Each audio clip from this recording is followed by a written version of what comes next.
Namaste, everybody. Welcome back, one and all. A happy fall to all of you guys. Welcome back to your favorite show with your favorite bro. Quick Takes is back one more time, season 3, episode 5B. Let's get started. A 1-1 start for this week, Thursday night football. But guess what? 36, 28, and 1. So we're still 8 games over 500 for this season. Like I mentioned last week, we'll just be happy that we are still floating at above 500 accumulative and for this season. And let's get right into it. 7 interconference matchups, 1 divisional matchup. And in this one, it's only a 12-game slate as it is by weeks for Falcons, for the Bears, for the Green Bay Packers, and for the Steelers. So fortunate that we won't see any of these fan bases this week, these teams this week. But yeah, we keep it moving. 12-game slate, like I mentioned. The first one already started in Tottenham Hotspur Stadium, if I'm not mistaken. In this one, it is the Vikings, it is the Browns.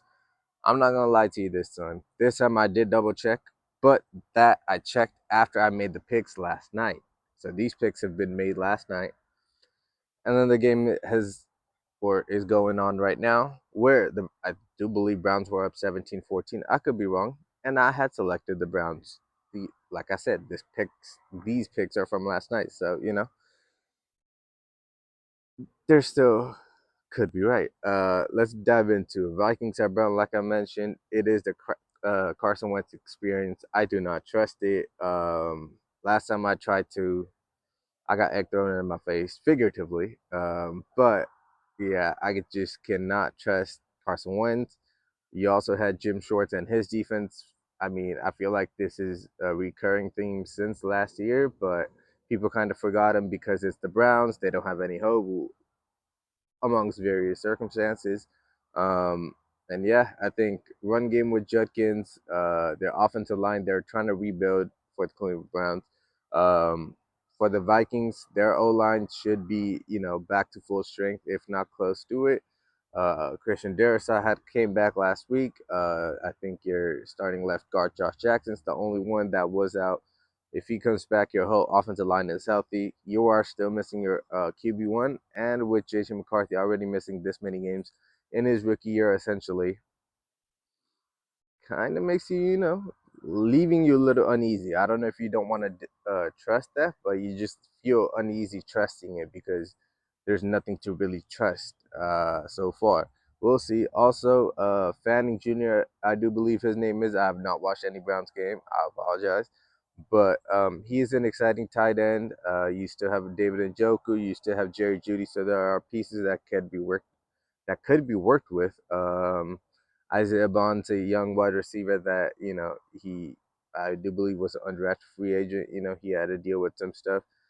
Got exonerated, and then he's carrying his football career. So yeah, like I said, Browns were already up. We're rocking with the Browns.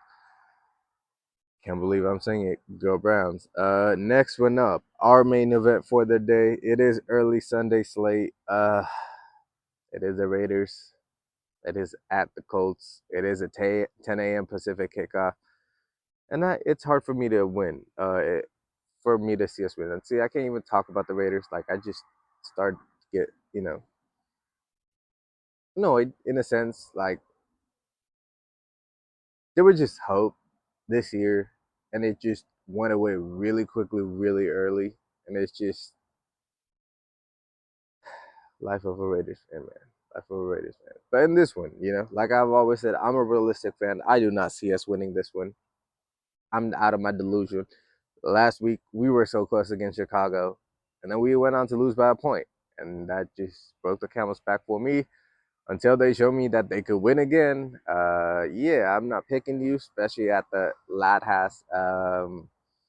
Yeah, I think Colts have been undefeated so far. The only loss came on the road against Rams. That too was a very, very, very close matchup. We probably just get dominated in the trenches.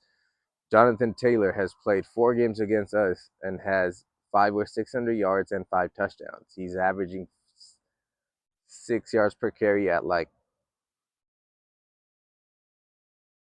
I don't even know, like 80, 85 carries, less than 90 carries in 4 or 5 games. He's just absolutely running us over. And that offensive line, once they start, imposing their will, it's going to be hard for our defense to kind of just keep on holding it back. Unless somehow, some way, offense is about to go crazy, which it can. But I just, without Brock Bowers, without Michael Mayer, I just, no Colton Miller. Yeah, I just don't have any hope. I mean, there's the Max Crosby X factor where if the game is close, somehow, some way, Colts don't have that premium pass rusher, which I mentioned last week. Do they go after Hendrickson?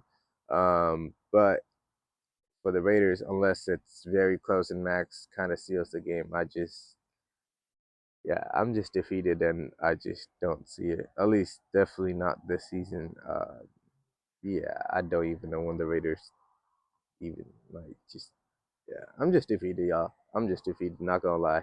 Texas at Ravens. Let's move on. Both teams 1-3. In this one, though, I am taking the Texans. Why am I taking the Texans on the road? Because if the Texans want any sort of future, I guess, let's say, they have to show out against these Ravens. These are not your brother's Ravens. These are not your father's Ravens. These are current Ravens where Lamar Jackson's not playing. They have injuries littered across. And for Texans, you just can't make any excuses anymore. You're already down 1-3 in the division. At least for the Ravens, they could say we didn't have Lamar, and like kind of put this season to rest, I guess, even though they're not going to want to. For the Texans, what is your excuse? You let go of your left tackle by choice. You let go of your offensive coordinator that your quarterback was successful with of choice within like a year and a half, amongst other stuff. Yeah, I just, without Cheeto, without Marlon Humphrey, a lot of different guys out there. I think Nico Collins and that wide receiver group has to kind of show out. CJ Stroud, he's going to have to show up. And like I mentioned, it's no Lamar Jackson. So CJ Stroud got to pop out against Cooper Rush. It's a, you know, former Dallas quarterback. So battle of Texas in a sense. But yeah, essentially just run the ball, keep the ball for yourself. Just let your pass rushers go and hunt, and that's as it's easier said than done. But Detroit just went and dominated them at Baltimore. So is it? Are they beatable? Sure. Will they? We're gonna have to see. New York Giants at the Saints is the next one. We are rocking with Giants. I don't have any sort of belief in the Saints. They're 0-4 right now. Like I said, the Kamara talks are already there. Cam Jordan needs to go to. Just go out, at least try to be competitive again, find that love for the game, maybe extend to career. But he might be a one man, and unfortunately, might be going down in New Orleans the way it is. No Malik Neighbor, so it kind of does scare me. But does that kind of hopefully start building up other guys like a Wandale Robinson, Darius Slayton, kind of remerging? Daniel Bellinger at tight end kind of showing up. Scatterable, you already know what he's gonna do. And then Tyron Tracy should be coming back shortly. So there might be that 1-2 duo in New York as well. Kind of going back to the Ahmad Bradshaw, Brandon Jacobs days. Not the same type of backs, but like a 1-2 duo in that sense. But yeah, I mean, Brandon Staley, defensive coordinator for the Saints. Yeah, kind of played themselves there, Saints fans. Moving on, Broncos at the Eagles. Rocking with the Eagles. They're 4-0. I'm not hating on the Broncos. They're an excellent football team, 2-2. But the other team's 4-0. This is actually a really great matchup between the wide receivers and the cornerbacks. This might not be the breakout game for the Asia Browns, the Devontae Smiths that they have been looking for, but this should be a game that they need to, do whatever it needs to happen to win. Yeah, Eagles not to be played with, especially at home. Are they beatable? Sure ish. They haven't been beaten so far, so you can't really say they're beatable. But at the same time, I think there are still some holes in their game, like possibly at right guard. Defensive line trenches has some injuries with Nolan Smith being out, Jacorian Bennett being out in the cornerback room. So there are some injuries that you could kind of try to exploit. Are you going to be able to? Is Bo Nix going to be able to handle the crowd? Taking his team on the road in that type of environment. How does he show out? It kind of is a two-parter in a sense, where it kind of highlights Bo Nix or lowlights Bo Nix, and it can kind of samely be applied for Jalen Hurts as well, playing against top five ish defense in the Broncos. But with it being, like I said, at home, Saquon, you still have Dallas Goedert and other factors. The wide receivers I already mentioned, they already beat any outside of, like I keep mentioning, outside of Sutton, he still doesn't have a reliable target. They try to force feed Evan Ingram a little bit, Trey Franklin and Mims a little bit, but it's still just like this one guy that you really want to stop on third down is Cortland Sutton. Outside of that, I think you are relatively happy of how it kind of goes. Let's keep it moving. Cowboys at Jets. I'm rocking with the Jets in this one. They are defeated so far, 0-4. But in this one at home, I think there's a grit to Aaron Glenn. There's a swagger to Aaron Glenn's team. Like I said, they haven't won so far, but I think they have just been unlucky and trying to just rebuild to being at least a decent franchise first, and then to a winning franchise. So there's a lot of turn to be had. I think. Aaron Glenn's rowing in the right direction. Justin Fields on that fourth down touchdown last week. I mean, he's showing what he has in his bag, beating the Cowboys in New York. It's gonna, just give him more ammo in his bag and probably get him re-signed for a longer deal.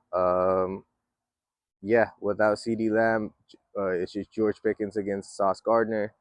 Uh, it's hard for me, but I think I will still rock with the Jets defense over Cowboys. The secondary of the Cowboys is very, very, very scary. Yeah, outside of that, I think Cowboys have been putting up points, but that defense has been extremely bad. It just gets down to Fields and the ball control because he could run the ball with it, but Dak also being more mobile is that gonna help factor in the running game as well. We're gonna have to see. Next one up, it is the Dolphins at the Panthers. Another interconference matchup between two 1-3 teams. In this one, rocking with the Dolphins. I think Tyreek Hill's injury should help them kind of find their fire. Hopefully, find a belief for this season, find a reason for this season to kind of build themselves back. If they are to, this might be it. Like I've mentioned previous times in previous videos, I think Mike McDaniel's kind of future holds around that Spain game, so we'll see what happens then. But in this one, I think they, hopefully get back into their winning ways that they did last week. They hopefully carried it out and they carry it through. Yeah, I don't have much to say on the Panthers. They lost on their leader in Shaq Thompson to Buffalo, so there's not much left for Carolina. We'll see what the future holds with Bryce Young. More than likely, they'll probably move on from him in the draft upcoming. But till then, Bryce Young's your quarterback.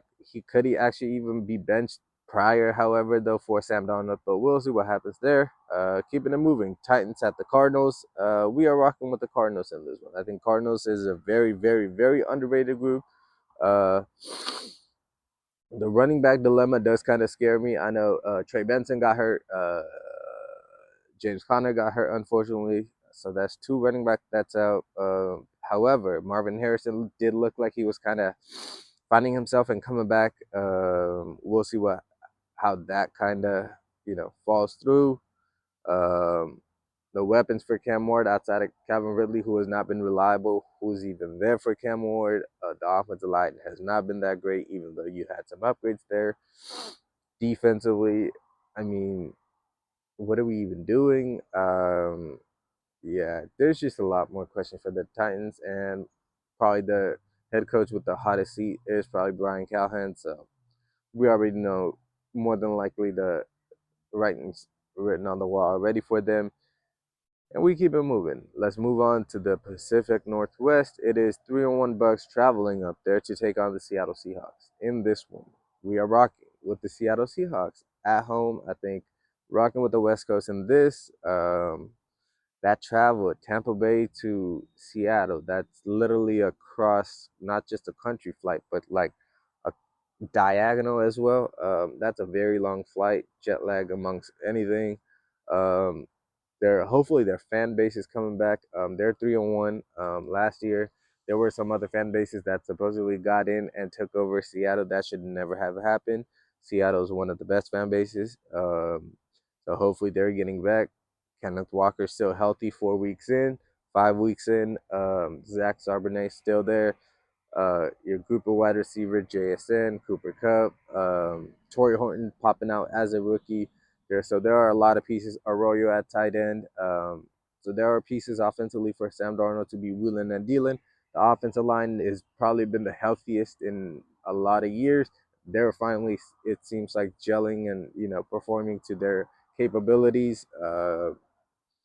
Yeah, I think the defense is actually severely underrated as well. We just saw what Eagles just did to the Bucks in Tampa Bay, if I'm not mistaken.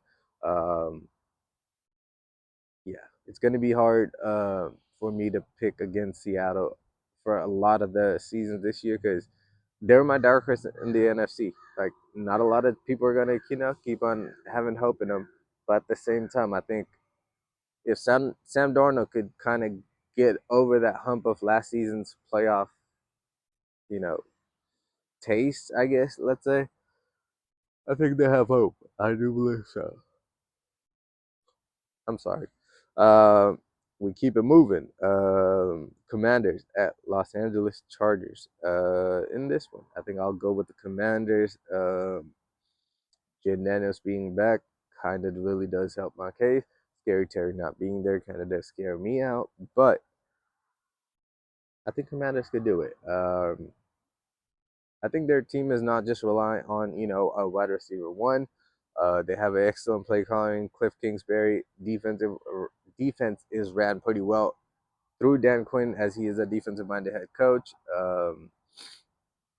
Yeah, I mean having Von Miller as a luxury pass rusher, having Bobby Wagner leading your defense.